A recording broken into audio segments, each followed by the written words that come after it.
I'm Logan Crawford, and right now on GBN, we're exploring a powerful book. It's called In the Footsteps of Rachel Carson, Harnessing Earth's Healing Power. It is a powerful tribute to nature's ability to heal, written by award-winning environmentalist Dr. Patricia M. DeMarco. This deeply personal and inspiring book spans decades of journal entries, bear encounters, cancer battles, and spiritual awakenings, all grounded in the wisdom of the earth. If you believe in the power of nature, personal transformation, and protecting our planet, this book will stir your soul. We're delighted to have this very talented author join us here today. We thank the team at Atticus Publishing for helping us put her on the Global Book Network today. And we ask viewers like you to support authors like her by subscribing to our channel and by purchasing her powerful book. The links are below this interview. Doctor, thank you so much for joining me here today. Thank you so much. It's a pleasure to be here. Pleasure to have you on the show. Rachel Carson's book, A Silent Spring, was a groundbreaking book that really kind of triggered and ignited and sparked the environmental movement in many ways, don't you think?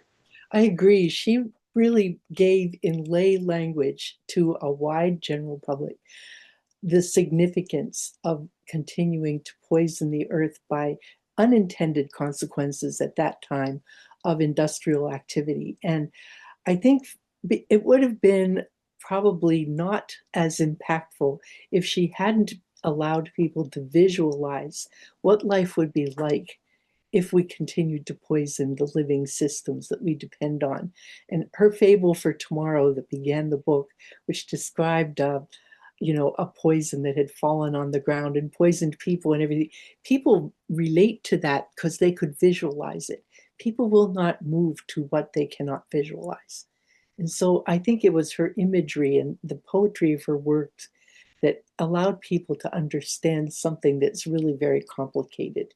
And we suffer from that same problem today. We're dealing with very complicated issues that are difficult to put into lay language. Oh. And it seems like it's more important today than ever when we see all of these record-breaking storms hitting us at unprecedented levels and numbers. Rachel's voice is needed to be heard today again, and I guess that was part of your mission here, right? It is actually, I think we have today even a more compelling need to understand that our life support system is the environment. You don't have healthy people unless you have a healthy world. And we need to understand that it's an interactive situation. We are not in control of nature, we are part of it. And when we harm the things that are our life support system, the fresh air, clean water, fertile ground, and all of the other organisms that constitute the web of life, when we harm those elements, we also harm ourselves ultimately. And I think recognizing that connection, that interconnectedness, is really critical at this time more than ever. Really, this should be such a nonpartisan issue. It Really. just boggles my mind that half the people can be pro-environment and half the people can be anti-environment, if you will. I mean, we all want clean drinking water. We want the oceans to be pristine. We want our air to be clean. These are basic necessities to live.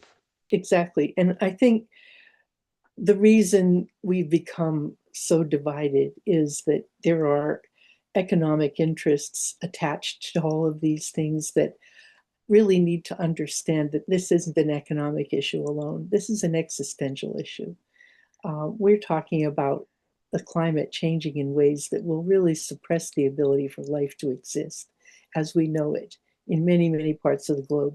And that's happening even in parts of our own country now, where you have temperatures above 110 degrees for weeks at a time in parts of our country. And people will move, and they're already moving. Um, 45% of our agricultural land has been in moderate or severe drought for more than 5 years. That is going to have an effect on the food supply and on costs. And we don't talk about it. People don't make the connection between what is going on in the environment and our own day to day existence. And so it becomes easy to say, well, if you save the environment, it costs jobs. Not true. The clean economy is full of jobs. And the investments that were made in the Inflation Reduction Act actually show that 820,000 jobs so far. So it isn't true that you have to kill the environment to have good jobs. It isn't true at all. And that myth needs to be dispelled. It opens up whole other industries of It solar does. panels or something better, electric vehicles or something better.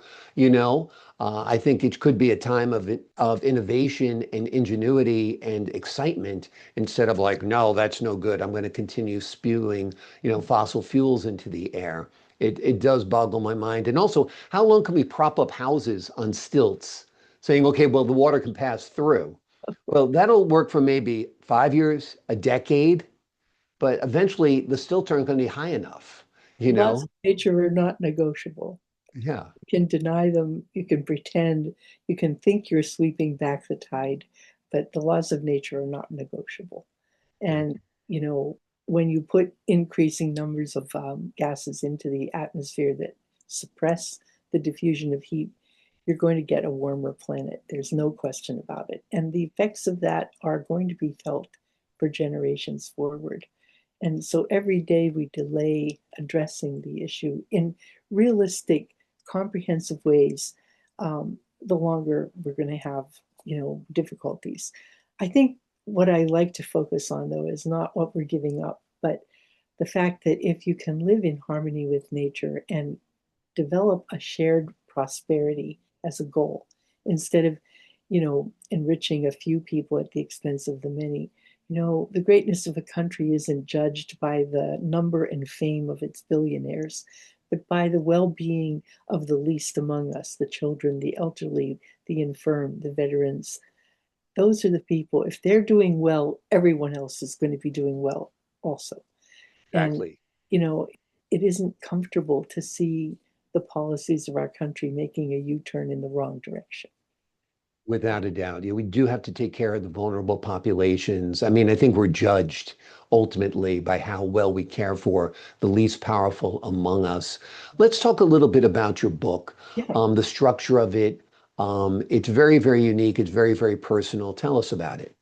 Well, I wrote this book partly because when I was having cancer treatments, you spend a lot of time in waiting rooms of doctors' offices, right?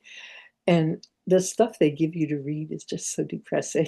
It either is urging you to, lift up your spirit to the Lord and pray, which is fine, or it gives you all kinds of detailed instructions. What do you do when your hair falls out? How do you deal with eyebrows and makeup? You know? Wow.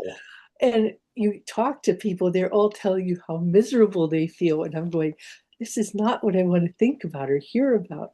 So I started this practice that I would write down the times I felt terrible in my journal and close it and not talk about it. And I also have had a lifelong habit of nature journaling.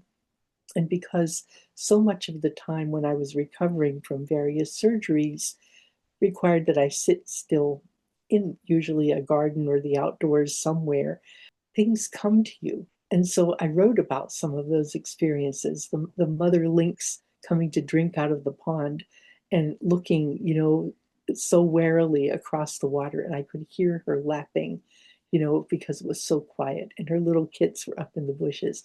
That's a magical moment. You don't get two of those in your lifetime, you know. And so I really wanted to share that sense. Connecting to nature really does give you healing. I would nap when I was back in Pittsburgh, I live in a house that has 200-year-old pin oaks on my little third of an acre. And so they really interconnect their roots and their branches because they're so close together. I would lie on the grass and you can feel the force of those trees going through you from the sky to the ground. And it is a healing force. It really is. You feel connected to the life force around you, and it makes things feel better. And so I wanted to write a book that, first of all, shared some of those experiences of my life in nature, but also the importance of retaining those natural systems for generations to come. The continuity between generations that connects to a place that's special. we need to keep those because they resonate. They transect all of the harms, all of the fury and misery of the world around us, and bring you back to a center that gives you strength and hope and faith. Without a doubt. And you used your time very, very wisely when you were recovering from Yeah. various surgeries and so forth. And I'm sure it transported you to a much more healthy state of mind as well. So it was helpful not only for your readers now, but also for you personally. Yep. Of course, nature can be beautiful. It can be threatening as well. Let's Yep. talk a little bit about your bear encounters in Alaska. Everybody wants to hear about the bears. Well, Alaska is an amazing place, and I lived in Anchorage, and even in Anchorage, I encountered a bear. And I lived on Oni Circle, which is about almost to the tree line above Anchorage. There was a national park. The Chugach National Forest is right there, so there was plenty of habitat. And bears are adventuresome. They come to where they can find things. And I had happened to have the experience of a moose calf being captured by a bear, and he killed two of them and left one and carted the other one off. So I called the fish and wildlife people. I was all upset. And they took the calf and dragged it away. And later in the afternoon, when I came home from work, I was walking around the house to see what had happened. And there was the bear. He was Hmm. looking for the calf that he had left. Wow. Perfectly good dinner. Where did it go? Who? Maybe I took it. And he was huge. I mean, I was really, really frightened.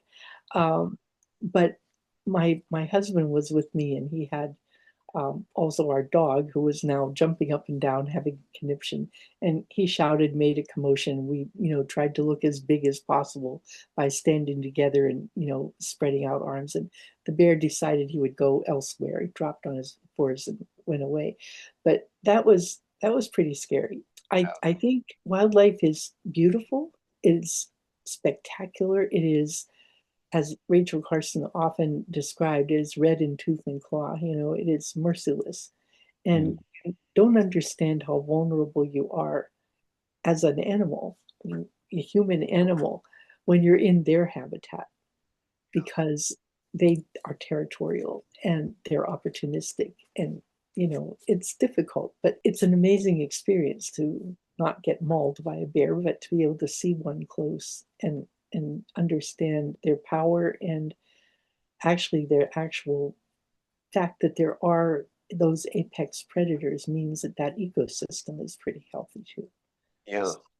It's pretty interesting in a way. You kind of mess with the ecosystem there by removing that calf Yeah. in a way. I know you're trying to Right, rescue the beautiful moose calf, right, but yeah, that was his dinner. You know what I yeah. mean? No, it was already dead, and Oh, okay. the fish and wildlife people wanted to remove it so that the bear wouldn't come back. But the bear Gotcha. remembered where he But he left it. came back anyway. He was even hungrier this time. He Exactly. came Yeah. back with a vengeance. Yeah. We Yeah. live part of the time in a very rural area where there are bears and coyotes, no moose. Hmm. And and we have two little houses, and you sometimes have to go back and forth between the houses late at night. And with the coyotes and the bears, and it gives you that little chill and a reminder of the awesome beauty of nature, the awesome power of nature, and to respect both. That's for sure. Exactly. Before we leave you today, wanted to talk a little bit about your time leading the Rachel Carson Institute. That must have been a profound experience. Well, I had the joy of being um, in charge of the 50th celebration of Silent Spring and also of the centennial of Rachel Carson's birth in 2007. And so both of those celebrations gave an opportunity to really put a spotlight on Rachel Carson's work and on her impact and on her relevance to today's needs. And the fact that her message of precaution in protecting the natural world was still relevant, and of her message of wanting to protect things for the next generations, the continuity of nature and the need to be part of the natural world and not suppressing it, still very relevant. And it gave me a chance to not only do a film, which we did, The Power of One Voice, which recorded the content of our 50th anniversary celebration. But I also was honored to be a cultural diplomat for the United States. And I traveled to Paris to the United Nations celebration of Silent Spring at 50, and also to Moscow and Yekaterinburg. I gave 12 speeches in 7 days. Wow. In 2 cities. And again, universal message from Rachel Carson, live in harmony with nature, respect the natural world, preserve it, live with it, and then it will protect you as well. Wonderful. A beautiful message from Rachel Carson and a beautiful message from Dr. DeMarco. Both of you have contributed to the literature pertaining to the environment, and they are both great awakenings for people to wake up and realize we need to protect this beautiful planet that we are blessed with. The name of the book we've been talking about today is In the Footsteps of Rachel Carson, Harnessing Earth's Healing Power. It is a heartfelt and urgent call to live in harmony with the earth. Doctor, thank you so much for joining us here today on GBN. You're welcome. My pleasure. Great having you on the show. I appreciate your wisdom and your insight. To the folks at home, I'm Logan Crawford for the Global Book Network. So long for now.